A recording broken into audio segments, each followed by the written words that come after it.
Hey everyone, today we're tackling a three-way showdown, Zapier vs Make vs n8n. We'll explore which automation tool reigns supreme in 2025. Let's break it down. First up, Zapier, an industry favorite known for its ease of use and vast application support.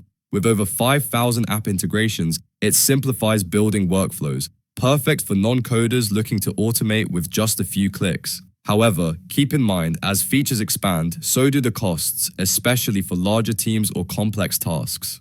Next, Make, formerly Integromat, known for its visual flow builder. It offers a highly flexible automation experience with intricate data handling capabilities, ideal for technical users seeking customizable workflows, yet its learning curve can be steep for those unfamiliar with its interface. Last, n8n, the open source rising star.